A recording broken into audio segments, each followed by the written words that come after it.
Hello, I'm Shelley Rothus, and I'm a discriminating victim. Today's topic we're going to be discussing based upon the two recent incidents that I had as to understanding how trauma affects victims. Now, what's the problem with not only in the mental health field, but within society as a whole? The problem within the mental health field and society as a whole is that people put their personal opinions into what a person feels and how they experience their traumas that happen to them based upon domestic violence.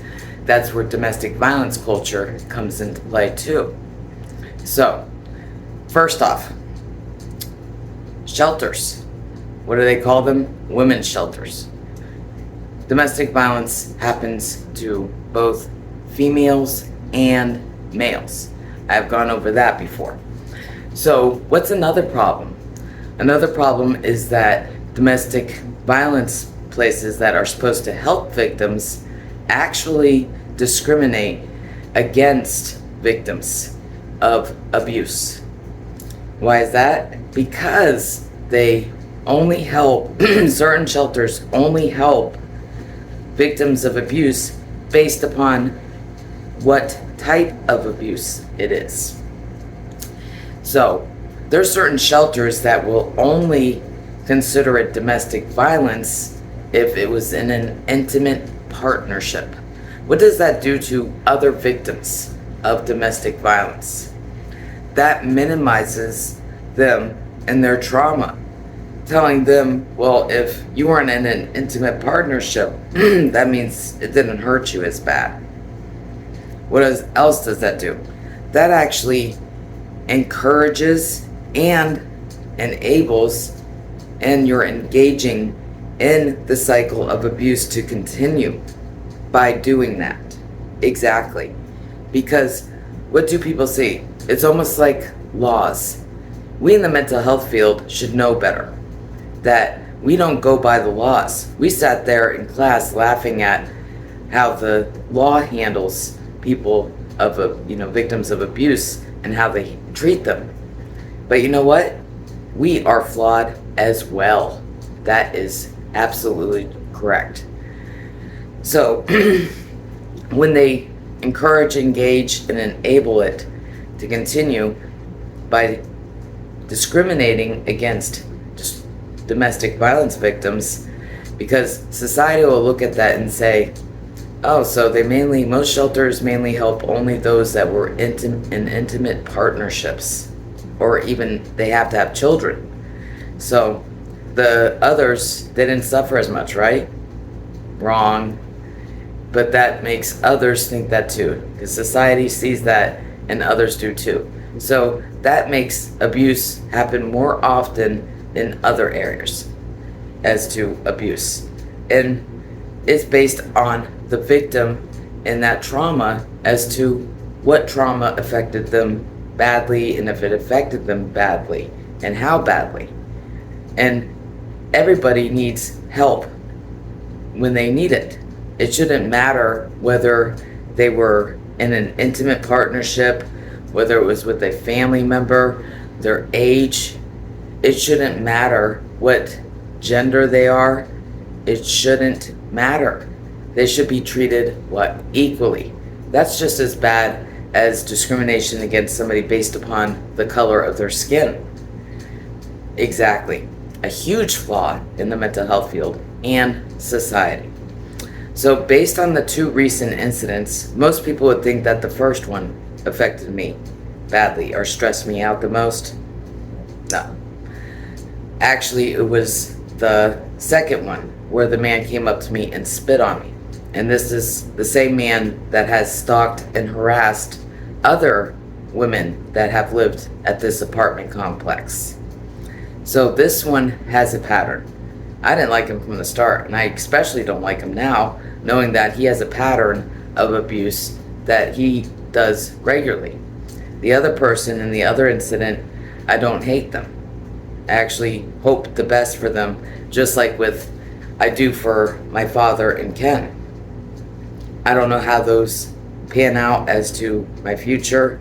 I have absolutely no thoughts as for Ken ever changing his behaviors or apologizing. I hope for the best for even him. As for my father, the same thing.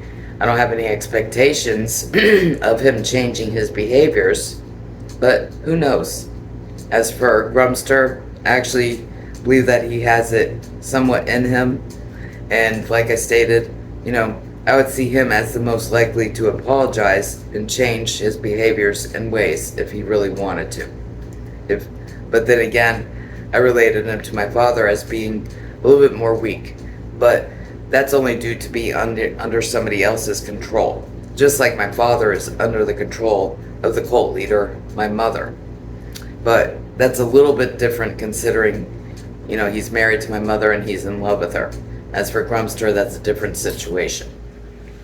Okay, so most people, as I said, they would think that the other first situation that happened before the stalker, caused me the most stress. And actually, that's not true. And it was also due to how the police handled it. Because I also broke a law, which is discrimination against special needs that goes against the ADA. And they did that with me. They tried to, one of them. But they failed. Because I called them out because what they did is against the law. So, that was discrimination against special needs, what this officer did. Because just because somebody has a mental illness doesn't make them mentally incompetent.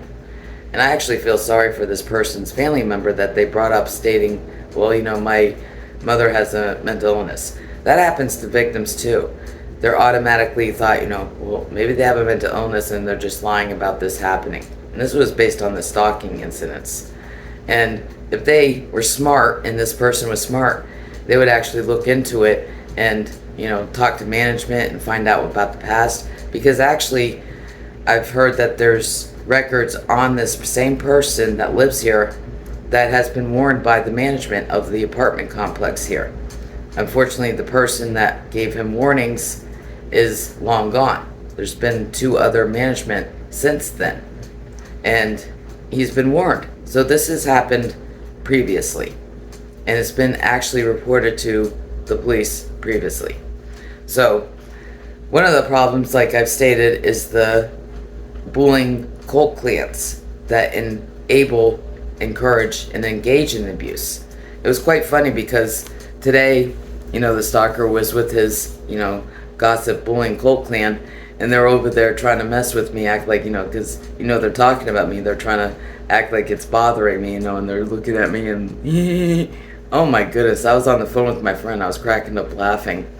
It's like, people have actually told me that they're more afraid of that bullying cult clan. They, like what I stated that, came to me saying that they can't stand them. Many people say they can't stand them, but then I see them, talking to them and sitting with them and with their little, gossip group. If you can't beat them, join them. It's almost like, basically it is the same as like, when Ken is under the wrath, he treats me like crap. Just like my father, when he's under the wrath, he treats me like crap. It's the same thing. There's people that, are afraid to be seen with me, because the bullying cult clan hates me. And I'm just so sad. The bullying cult clan hates me, Oh my goodness. So I was cracking up laughing when they're over there, looking at me like, yeah, we're talking about you, what you said? It's like, sure, it's like, just like their, little rumor that I'm, lesbian or whatever that I found out, that somebody questioned me. I still have a slightly used penis from eBay. I could give that to the stalker. The rumor I heard about him is that he's gay. He might need a stiff one. I could, maybe I could get it enlarged for him or something. Because he has a big, large butthole. Because he's a big asshole.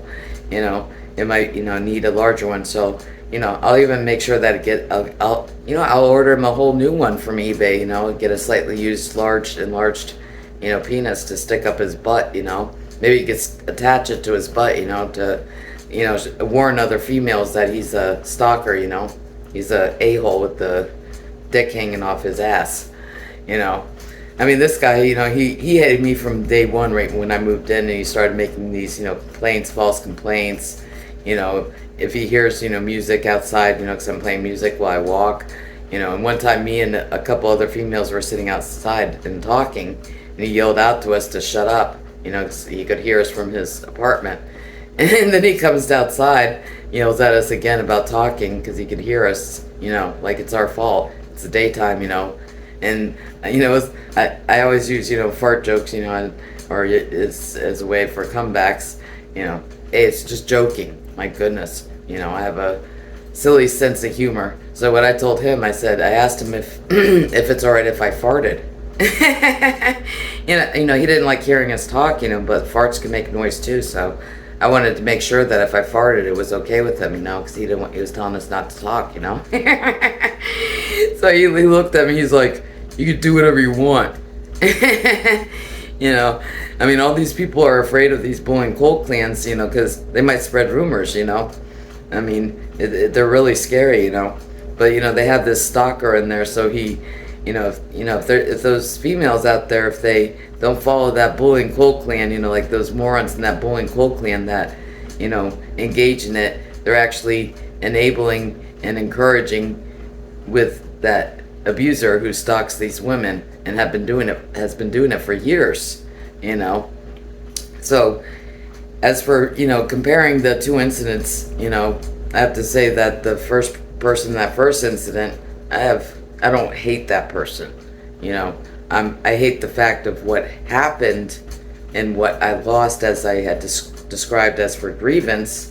It happened. I know I have to accept that. As for, the stalker, he's a self-centered, self-absorbed, asshole-ish prick. He's a pussy-ass bitch, excuse my language, because he gets his thrill off of harassing women and acting like a moron, that's more annoying to me. That gives me a headache just thinking of someone like him, So, most people, they'll assume certain things based upon a person and what they've been through as for trauma, or even if they've experienced for the first time, saying, well, people will compare it, like female competition, as I've stated. Like, that would be like me going up to a rape victim and telling them that my experience of being stalked and harassed is more stressful or was more traumatic than what they went through.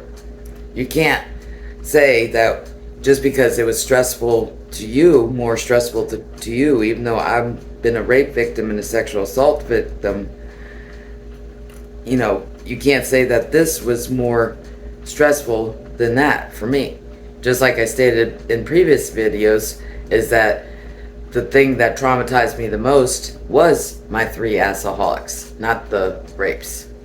So, trauma affects each victim differently, and that's also based upon the relationship that they had with that abuser. Like I stated before, is that I have no feelings about my mother or sister. I have no feelings of loss there because they were never good to me. I have no good memories of them. As for my father, Ken, and Grumpster, I do have good memories. I have no hatred for them whatsoever.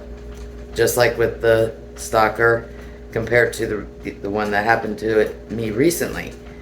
I have no good memories of the stalker. He was an absolute dickhead from when I first got here, first night, and he has many people fooled, but I really don't think he does. It's just like any cult clan. They realize what this person is and what he's done, or what they've done.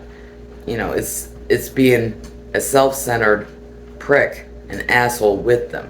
Just like a bullying cult clan, these people follow it. Because what? It's easier to be a part of this than to be the bigger person and fall out. And I choose to be the bigger person because I don't want to be a part of that, bullying cult clan, with their little gossip there, They can, spread this gossip too, let them know that I'm going to get a new, slightly used penis, for their, one of their head leaders there in their lovely cult clan that they love to gossip in. And, they can talk about that too, They can talk about my, slightly used penis from eBay too. You know, it's like I think it's a little bit, you know, too big, so I might get I don't know how, if they reduce it, you know, maybe, you know, chop it off and do a, you know, a little carving on top of it or something. I mean, I don't know. I mean, you know, I'm gonna make some adjustments. Maybe they can talk about that too, or give me some ideas based on their gossip as to what I could do with it to make it work better. Okay, I'll stop there. So as I've just shown is that there's discrimination against domestic violence victims, and it also happens in the mental health field as to minimizing what a victim goes through based upon, you know, their gender, as to what type of abuse it is, you know, and that actually encourages, enables, and that's engaging with the cycle of abuse to continue. And that's a huge problem. So we can't sit there and just, as mental health professionals, putting down the law when they themselves make those mistakes themselves. Not all shelters, but many shelters do that. And that's something that affects all areas of abuse and makes it worse and continue and happen more often. That's another flaw within not only the mental health field, but society as a whole. So, I don't see any changes happening soon, but like Paula J. Kaplan, I hope that someday there is. So, that will be it for now. I'm Shelley Rothus, and I'm a different kind of victim. I'll see you next time.